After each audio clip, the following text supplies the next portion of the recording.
Hello and welcome to the Microevolution Lab Gizmo. If you've not already done so, please log into your student account. It should look like this over here on this screen. You should also have open your student lab document. Okay. First thing you need to do is launch the Gizmo. So once you have gone into your computer, you will click on Microevolution and then Launch Gizmo. The first thing the lab wants you to complete is understanding what these different phenotypes mean. So right here, the feather color for each genotype, you could fill in DD, dark green, capital D, little d, light green, and lowercase d, that would be yellow green. You would put that right here on your lab document. So on and so forth. Step 2, drag the sliders for the fitness of each parrot, according to the chart below. What happens to the environment as a result? Okay, so you're going to click and drag the sliders according to what this is showing us. So first thing we want to set up is 80, 80, 80. So the sliders are over here. You're going to take it and say, okay, 80, 80, 80, boom, done. What you need to do then is explain right here in the document what it looks like. What is the environment? What happened to the environment? The trees are now a blue-green. And which bird do you think would blend in the best? You'd have to make that on your own. Another awesome thing you could do is you could take a little screenshot of this information right here. You can use this tool if you'd like to. It makes a screenshot for you. Oh, maybe that just does that. Cancel, don't do that. Okay, I was just kidding. Okay, so don't do that. Use your screenshot options on your own, okay? Make the screenshot, and you could also plug that in down here. You continue, you do the same thing for the next one. So the next one is 60, 60, 100. So drag this one over, there's 60, this one over is 60, and this one needs to be 100. Whoa, the trees changed yellow. Same situation for number 3. Oh, now we're at 100 for up here, 100, and we're at 60, and then we gotta drag this one back down to 60. Oh, now the trees are dark green. And our last situation over here, simulation, you're gonna go is 60, and then the middle one's gonna be 100. So 100 and boop. And now what do you notice? Ooh, it's actually a light green color. Okay, so now you can make some conclusions. So now you would scroll down in your lab document, you'd make a claim. What can you make about the environment and how it affects the fitness of an organism? This is one of the points you will definitely need for your lab to get credit. Okay. Next section is 2, experiment. So now you've got a little information, you know how the gizmo works. You're going to begin experimenting. So first thing you need to do is make some predictions, but you do have to set up your gizmo as shown on this on your Word document. So 34, 34, 60, 60, 100. So you do need to change these. So we've got, drag this down to 34, 34. And the reason why we're trying to drag them all to 34 is because if you look, all your populations are now relatively equal. So we want to start out with about the same amount of each genotype, okay? And then we have to drag, sorry, we're almost not quite done yet. And then we drag here, ooh, blue colors, interesting. And then all the way up to 100. So you can see right away, make some predictions. So that's the next part of your lab. Once you've dragged it, you're making some predictions.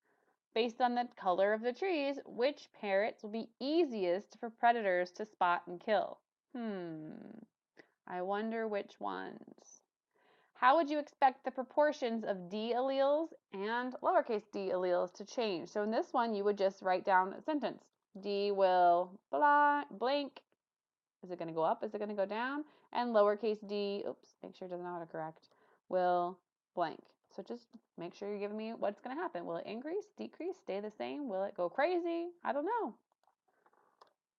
Okay, and then the next part, you're just going to do one generation. So you're keeping your settings as is, and then you're going to click begin and predator. So begin and predator.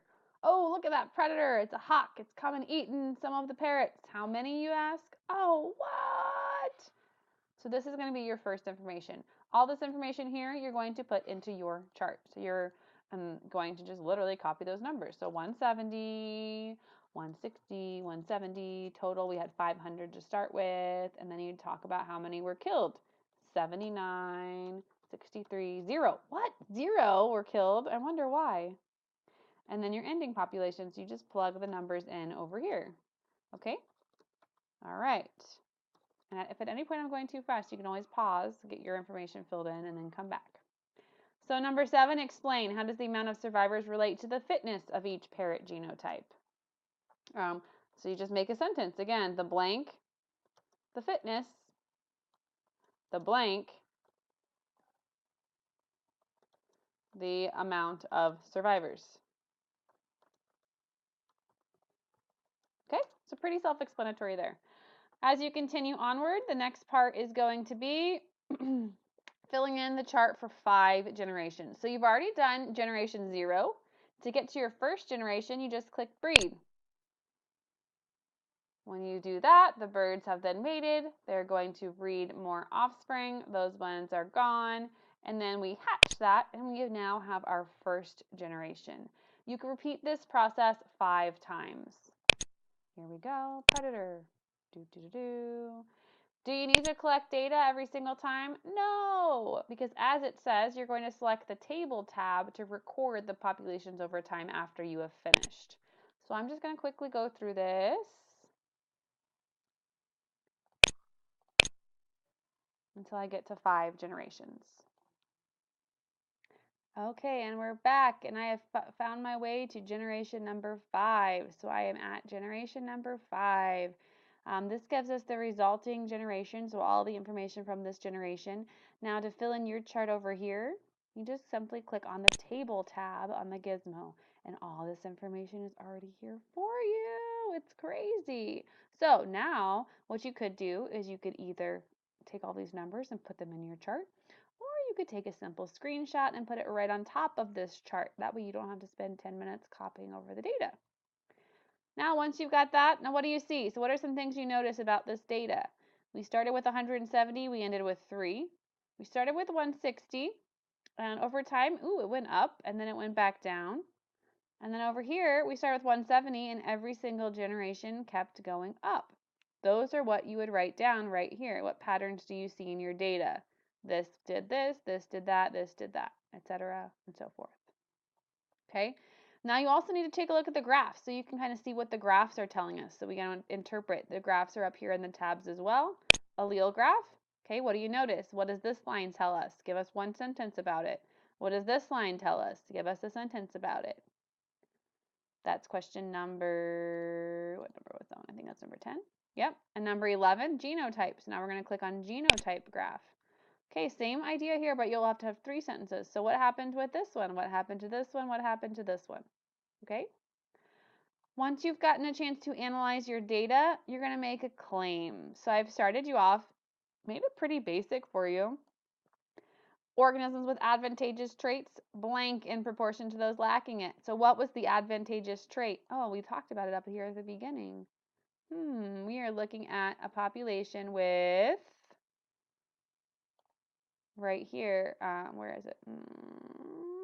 When one allele converts an advantage, the advantage is going to be the recessive trait. So that one you can kind of identify already. So make your claim. Is it going to go up? Is it going to go down? Does it dwindle? Does it go extinct, etc.? Then give us your data. Give us some information that you collected. In the experiment, parents with which allele? Was it the dominant? Was it the recessive allele? Which one had an advantage and why? What occurred in the environment or to their fitness that changed? And as a result, what was that color or that allele, the parrots that contain that allele, what were they able to do better than the other birds? I'll give you a hint, it has to do with camouflage. All right, and then after you do that, you're just going to give me your understanding of how this goes back to natural selection. So how does this example show natural selection leading to adaptations? Okay, so pretty basic CER. The last part of the lab is talking about an extension. So now we've gotten information about before our population and then after 5 generations. So we've looked at a very small scale of what we call microevolution. So natural selection affecting a population over very small periods of time, just one population. So now you're going to tell me, is this disruptive, directional, or stabilizing? If you're not sure what kind of natural selection those words mean, you're going to want to watch the recording from Monday, February 27th. We talked about these 3 types of disruption on Monday during class. Okay? So figure out which kind occurred. Did it go one direction? Did the frequency of alleles shift one direction? Did the frequency of alleles stay in the middle and go towards the middle guy? Or did we have a disruptive selection where it went in two different directions? We had a population that was this and a population that was this, and the other one kind of dwindled. So you got to draw some conclusions. And then you can make a graph if you'd like to. If you're like, I don't want to make a graph, you don't have to make a graph. You just need to give us evidence. So evidence can be a sentence that backs it up, or it could be a graph, however you decide. If you still have further questions about this lab investigation, please make sure you reach out to one of your instructors. If you're not sure how to sign up for the Gizmo, again, reach out for your instructors. I hope this helps. Have a great day.